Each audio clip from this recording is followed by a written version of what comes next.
सबसे ज़्यादा किस लिए यूज़ करते हैं? अपना खाना बनाने के लिए, ठीक है। उसके अलावा हीट के थ्रू हमारी बॉडी का जो टेम्परेचर है वो भी मेंटेन रहता है, ठीक है। ये इसके क्या फ़ायदे हैं हीट के।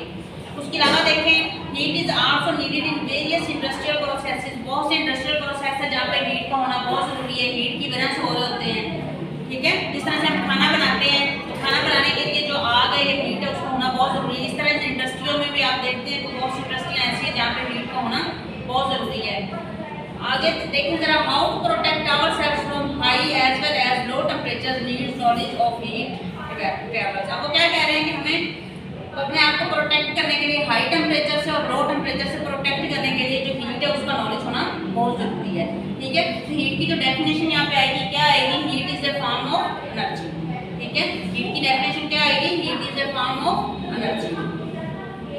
नेक्स्ट देखिए हमारे पास ट्रांसफर ऑफ हीट, यानी जो हीट है वो एक जगह से दूसरी जगह कैसे जाती है, ठीक है। ट्रांसफर ऑफ हीट, अब ट्रांसफर ऑफ जो हीट जो है वो 3 तरीकों से होता है, कंडक्शन होती है, कन्वेंशन होती है और रेडिएशन होती है। अब देखिए जरा, कंडक्शन, कन्वेंशन और रेडिएशन, ये तीनों पिक्चर्स आप लोग के सामने बनी हुई है। अब इसको बारी बारी हम क्या करेंगे, इसकी डिटेल पढ़ेंगे। तो सबसे पहले हमारे पास यहाँ पे आ रही है ट्रांसफर ऑफ हीट की definition. When two bodies at different temperatures are in thermal contact, दो बॉडीज जिनका टेम्परेचर, एक का टेम्परेचर और है दूसरी का और है, वो दोनों आप एक दूसरे के साथ मिली हैं, ठीक है। Thermal energy from a hot body flow to a cold body in the form of heat. जो उनके अंदर एनर्जी होती है, थर्मल एनर्जी जो हीट की फॉर्म में होती है, वो जो एनर्जी है वो एक बॉडी से दूसरी बॉडी की तरफ, यानी हॉट से वो किसकी तरफ जाएगी? कोल्ड की तरफ जाएगी, ठीक है। तो ये जो ट्रांसफर कर रहा है हीट का हॉट से कोल्ड की तरफ, थर्मल एनर्जी का जो ट्रांसफर है वो क्या कहलाता है? Transfer of heat. अब थर्मल एनर्जी क्या होती है, यानी हम देखते हैं हमारे पास 3 स्टेट्स ऑफ मैटर है। सारी चीज़ें किसकी बनी है? मैटर से बनी। और मैटर किससे बना है? एटम से मिलकर बना है। एटम किससे मिलकर बने? इलेक्ट्रॉन, प्रोटॉन, न्यूट्रॉन से मिलकर बने। अब क्या हम कहते हैं कि जो एटम है वो मैटर के अंदर मुसलसल मोशन में है, ठीक है। अब वो जो उनकी मूवमेंट होती है, उस मूवमेंट से क्या पैदा होती है? एनर्जी पैदा होती है। उस एनर्जी को हम क्या कहते हैं? थर्मल एनर्जी कहते हैं, ठीक है। वही थर्मल एनर्जी फिर क्या पैदा करती है? हीट पैदा करती है।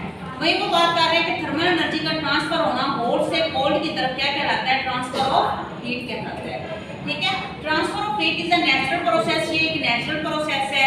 It continues all the time if the bodies in thermal contact are at different temperature, ठीक है। ये कंटिन्यू रहेगा जब बॉडीज जो है वो डिफरेंट टेम्परेचर पर होंगी, यानी एक बॉडी का टेम्परेचर कम होगा और एक का ज्यादा होगा, तभी ये ट्रांसफर होगा। अगर इक्वल टेम्परेचर पे होंगी तो हीट का ट्रांसफर नहीं होगा, ठीक है। अब ये हीट ट्रांसफर के कितने 3 तरीके हैं, कंडक्शन है, कन्वेंशन है और रेडिएशन है।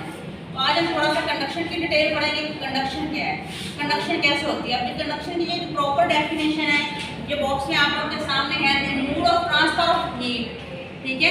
ट्रांसफर ऑफ हीट का कौन सा मोड है जिसमें क्या होता है? Vibrating atoms and free electrons in solids from hot to cold parts of the body is called conduction of heat. यानी जो एटम्स हैं वो वाइब्रेट कर रहे हैं, या फ्री इलेक्ट्रॉन्स जो हैं वो वाइब्रेट करते हैं सॉलिड्स में, ठीक है, हॉट पार्ट से कोल्ड पार्ट की तरफ। तब क्या होती है? हीट ट्रांसफर हो रही होती है, यानी वो एटम्स मूव करते हैं। यहाँ पे देखें एटम हर चीज़ के अंदर मूव कर रहे हैं। हमारे पास कोई सॉलिड चीज़ है, हम क्या करते हैं? उसको हीट देते हैं, ठीक है। जब हम उसको हीट देंगे तो वो एटम ज़्यादा तेज़ी से मूव करेंगे। जब ज़्यादा तेज़ी से मूव करेंगे तो क्या होगा? ज़्यादा एनर्जी पैदा होगी, ज़्यादा हीट हो जाएंगे। जब वो ज़्यादा हीट होंगे तो एक जगह से दूसरी जगह जाने की कोशिश करेंगे, जब उनकी क्या होगी? एनर्जी ज़्यादा हो जाएगी। तो उसी तरह से क्या होता है? वो एक जगह से जब दूसरी जगह पहुंच जाते हैं तो उनकी हीट भी साथ साथ क्या होती रहती है? ट्रांसफर होती रहती है। तो कंडक्शन कौन सा ऐसा तरीका है जिसमें एटम्स और फ्री इलेक्ट्रॉन्स जो हैं वो क्या करते हैं? वाइब्रेट करते हैं एक जगह से दूसरी जगह, हॉट पार्ट से कोल्ड पार्ट की तरफ, ठीक है। तो ऐसे ट्रांसफर को हम क्या कहते हैं? कंडक्शन कहते हैं, ठीक है। इसके हम थोड़ी सी डिटेल पढ़ते हैं कि किस तरह से ये कंडक्शन होती है। अब यहाँ पर एक एग्जांपल दी हुई है, the handle of the metal spoon held in hot water spoon gets warm. हम देखते हैं कि मेटल स्पून है हमारे पास, उसको हम जैसे गर्म पानी में रखते हैं वो जल्दी से गर्म हो जाता है, ठीक है। But in case of a wooden spoon, लेकिन अगर हम वही स्पून होता है वुडन का, लकड़ी का बना हुआ, उसको गर्म पानी में रखेंगे तो वो मेटल की निस्बत कम गर्म होगा, ठीक है। गर्म होगा लेकिन लेट गर्म होगा। अब इसकी वजह क्या है? Both materials behave differently regarding the transfer of heat. अब दोनों मटेरियल यानी मेटल और वुड जो है वो हीट ट्रांसफर का डिफरेंट बिहेव करेंगे। अब होगा क्या?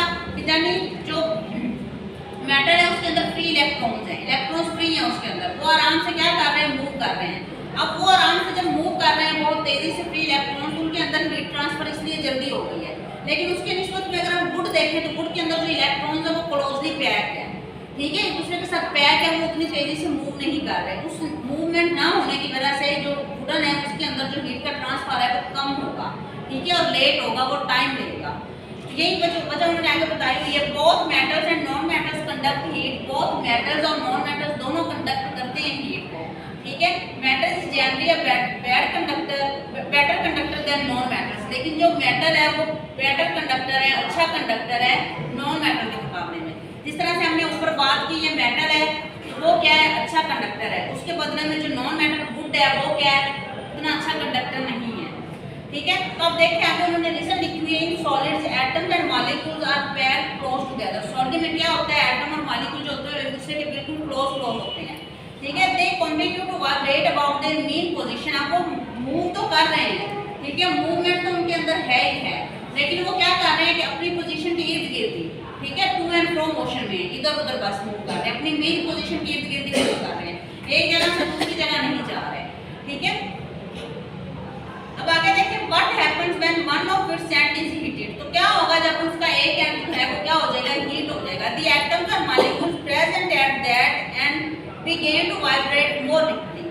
अब एक एंड जो होगा वो क्या होगा, जल्दी गर्म हो जाता है, ठीक है। तो क्या मतलब है कि वहां के जो एटम और मॉलिक्यूल्स हैं वो बहुत तेजी से मूव कर रहे हैं, इसलिए वो एंड क्या हो गया, गर्म हो गया, और दूसरा जो एंड है वो ठंडा ही रहा है, क्यों, क्योंकि वहां पे एटम्स और मॉलिक्यूल्स जो है वो इतनी तेजी से मूव नहीं कर रहे, ठीक है। The atoms and molecules present at that end begin to vibrate more deeply. They also collide with their neighboring atoms or molecules. अब जब वो मूव कर रहे हैं तो दूसरे अपने जो साथ वाले हमसाए हैं उनके साथ भी लगेंगे, ठीक है, उनके साथ भी कोलाइड करेंगे। In doing so, they pass some of their energy to neighboring atoms or molecules during collision with them with increase in their vibration. ठीक है, अब वो क्या करेंगे, जब उनके साथ वो मिलेंगे तो अपनी एनर्जी कुछ उसको दे देंगे, आगे वो दूसरे के साथ लगेंगे, कोलाइड करेंगे, अपनी एनर्जी उसको दे देंगे। इस तरह से जब एनर्जी ट्रांसफर होती जाएगी तो साथ ही एनर्जी बेसिकली क्या है, हीट ही तो है, वो भी हीट भी क्या हो जाएगी, ट्रांसफर हो जाएगी। These atoms और molecules in turn pass on a part of energy to their neighboring particles। वही बात है कि ये वाले जो एटम्स और मॉलिक्यूल्स होंगे जो हमसायों के साथ कोलाइड कर रहे हैं वो क्या करेंगे, अपनी एनर्जी की कुछ एनर्जी का कुछ हिस्सा भी उनको दे देंगे। In this way some heat reaches the other parts of the solid। इस तरह से क्या होगा कि कुछ हीट जो होगी वो सॉलिड के एक पार्ट से दूसरे पार्ट की तरफ भी चली जाएगी, ठीक है। अब आगे देखिए यहाँ पर उन्होंने फिर कुछ क्वेश्चन किए हुए हैं। This is a slow process and very small transfer of heat take place from hot to cold part in solids. तो सॉलिड्स में वो क्या कह रहे हैं कि हॉट से कोल्ड पार्ट की तरफ जो हीट का ट्रांसफर है वो बहुत स्लो होता है। किस वजह से स्लो होता है, क्योंकि उसके अंदर जो एटम्स और मॉलिक्यूल होते हैं वो क्लोज पैक होते हैं, ठीक है। तो आहिस्ता आहिस्ता मूव करते हैं, एक दूसरे के साथ लगते जाते हैं, हीट ट्रांसफर होती जाती है, तो इसलिए क्या होता है, टाइम लगता है। लेकिन जो तेजी से मूव कर रहे होंगे, जिस तरह से मेटल्स के अंदर फ्री इलेक्ट्रॉन्स होते हैं वो तेजी से मूव, जितनी वो तेजी से मूव करेंगे उतनी तेजी से क्या होगा, हीट ट्रांसफर होगी, ठीक है। तो यहाँ पे देखिए how does the heat flow from hot to cold parts in metals so deeply than in non metals. अब उन्होंने ये क्वेश्चन किया हुआ है कि क्या हो जाए कि मेटल्स में जो हीट है वो जल्दी ट्रांसफर होती है बजाय इसके नॉन मेटल्स में। इसकी तरह आगे देखिए जवाब उन्होंने क्या दिया हुआ है, metals have free electrons. Metals के पास क्या होते हैं, फ्री इलेक्ट्रॉन्स होते हैं, आजाद इलेक्ट्रॉन्स होते हैं। These free electrons move with very high velocities within the metal gas. अब वो वाले जो इलेक्ट्रॉन होते हैं बहुत तेजी से यानी स्पीड के साथ मूव कर रहे होते हैं, ठीक है। They carry energy at a very fast rate. उनके पास एनर्जी, जाहिर सी बात है जिसके पास जितनी ज्यादा एनर्जी होगी वो उतनी तेजी से मूव करेगा, तो एनर्जी भी उनके पास ज्यादा होती है, ठीक है। इसलिए वो क्या करते हैं, फिर एक पार्ट से यानी उस मेटल के हॉट पार्ट से कोल्ड पार्ट की तरफ बड़ी आसानी से चले जाते हैं।